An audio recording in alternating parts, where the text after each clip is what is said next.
Aladdin 2019 is the latest addition to the Disney live-action movie remakes.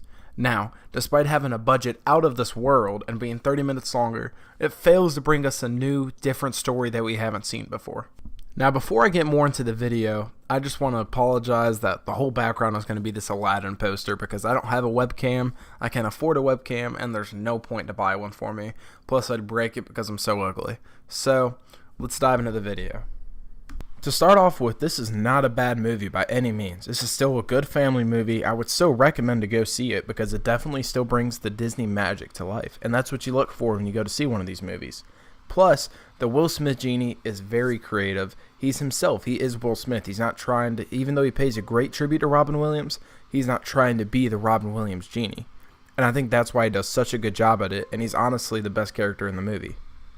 I'd say the second best character with the best character development is no doubt Naomi Scott's Jasmine.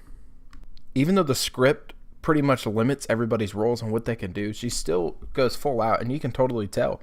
And she has a lot of development throughout the movie, and she's able to get her points across. She has a new song to do that in the movie, but she's a very great character that, honestly, her and Will Smith's genie, they keep this movie alive. Because without them, this is a pretty boring film. Now, I say it's boring because they don't take their shot with something risky to try and make something great, The Last Jedi, but they literally take the same movie from 1992 and plug it right here. There's no difference, there's no character development, and with 30 more minutes, there should definitely be more development between the characters, more backstory, more that we can connect with, because that's what we want with the Disney movie. It's a family movie that we can relate to, and we can also see the magic that happens. And I think a big issue of this is that Amina Massoud and Naomi Scott don't really have that great chemistry together. And it's very apparent through every scene that they're in, that it's forced and it just doesn't seem natural. And not only that, but Jafar might be the most laughable and worst villain in Disney right now. He literally has the most cliche ideas and no reason to want to be number one, and his motivations change because first he wants to be the Sultan, and then he wants to rule the world, and it's very weird, and it's awful. And not because the original movie didn't do that, because it did, but the original movie was 90 minutes long. This was 2 hours and 8 minutes. You would think that there would be some sort of backstory or something, and there's not. They start too early on, they start to get deeper and try to go with deeper themes and make this a more meaningful movie, but it just, in the end, it just ends up feeling like an unfinished film. By the end of the film, you're expecting more, even though it's 2 hours and 8 minutes long, because it just doesn't seem complete. And I think that's a big problem with this movie, is despite the time, it's like they started a couple things, but they didn't get time to finish it. So I would have enjoyed a lot more quicker and compact backstory that connected us with Amina Massoud's character of Aladdin, and maybe Jafar's motivation so we can understand, and maybe just a whole new take altogether. Because even though there's a couple minor changes, there's no big changes to the movie. Like the end of Beauty and the Beast and a bit of the Jungle Book had some good changes that, made it an enjoyable film. But at the end of the day, if I'm going to choose between watching the 1992 version and this version, I'm going to choose that. Because I'm not going to waste 30 minutes for literally nothing. And I think that's the big problem with the movie, is it had such high, it could have went so much higher and shot for the stars. And honestly, if they missed, I wouldn't care. At least they tried.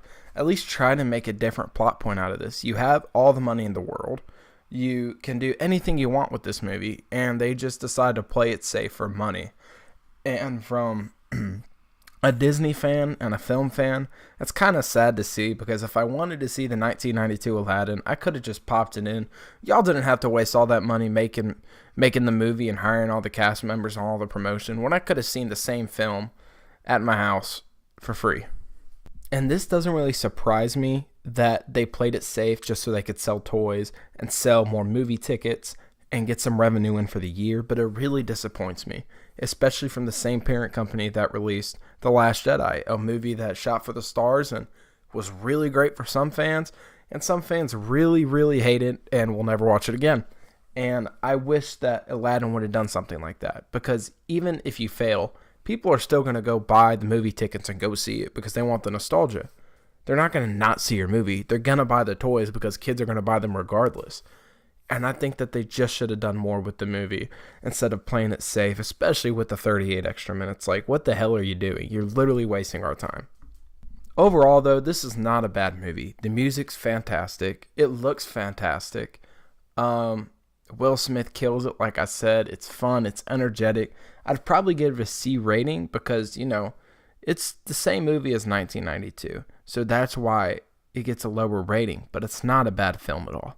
I would go watch it and pay price for admission alone just to see Will Smith as the genie. I think he's that great. I might be in the minority, but I thought he was going to be fantastic when they announced him as the new genie.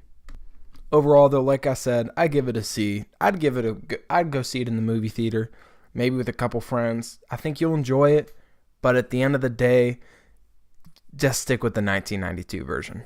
Thanks for watching. Like and subscribe for more content coming soon on the channel. Peace.